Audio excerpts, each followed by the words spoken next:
les pathologistes, le projet Innovapat est une parfaite réponse aux difficultés de recrutement dans leur discipline.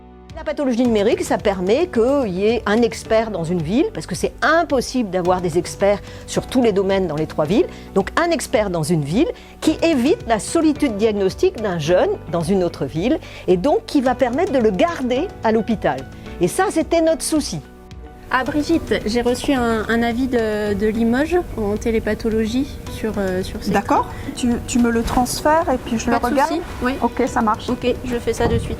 Grâce à la plateforme, les échanges entre pathologistes sont facilités via notamment le chat mis en place.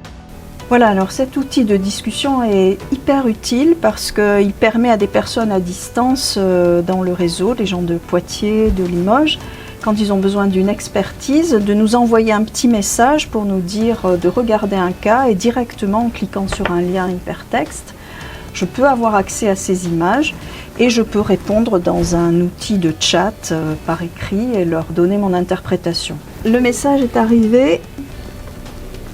À mon avis, c'est donc il n'y a rien de pathologique, c'est normal. Échange d'avis à distance, mais aussi entre professionnels d'un même site. Ouais, donc là il y a des glomérules plutôt volumineux, assez congestifs. Avec des suies inflammatoires, là il y a de la glomérulite, effectivement. Je suis d'accord avec toi pour le coup. Avec la digitalisation des lames, la discipline est passée dans une nouvelle ère. Donc voilà comment on travaillait avant, donc avec un microscope. On pouvait partager nos cas avec une double tête grâce au numérique. Maintenant, on peut mesurer de manière ultra précise. On peut annoter directement les images, ce qu'on faisait avant sur lame de verre avec des marqueurs indélébiles.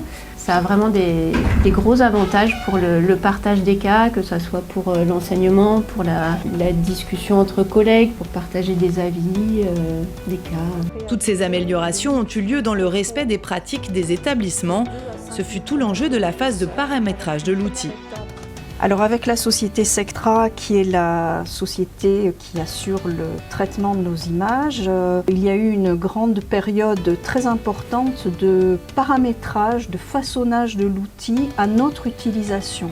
Autrement dit, notre système a été paramétré pour s'adapter à notre fonctionnement et ce de façon harmonieuse entre les 3 hôpitaux, puisque c'est un paramétrage commun aux 3 sites, Bordeaux, Limoges, Poitiers, il a fallu s'entendre, tout en gardant une certaine souplesse à l'intérieur d'un cadre général, certaines particularités de fonctionnement, l'attribution des lames à tel ou tel médecin ou à telle ou telle spécialité médicale par exemple.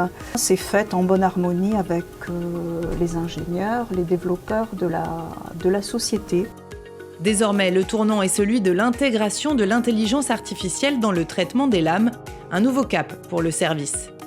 C'est vrai que la numérisation des images histopathologiques permet l'utilisation aujourd'hui d'algorithmes d'intelligence artificielle, d'IA, adaptés à l'ANAPAT, avec, on va dire, 3 grandes applications vraiment adaptées à l'ANAPAT, soit améliorer notre workflow diagnostique, prioriser des examens où il y aurait des pathologies tumorales plutôt que non tumorales, participer à l'aide au diagnostic, notamment grâce au comptage de marqueurs, des mitoses, des de prolifération, et puis faire de la prédiction à partir de la histopathologie, que ce soit de paramètres cliniques comme des survies de patients, ou des réponses à des traitements, ou des prédictions d'altérations moléculaires. Collaboration entre professionnels et algorithmes d'intelligence artificielle. Pour la discipline, les avantages sont nombreux.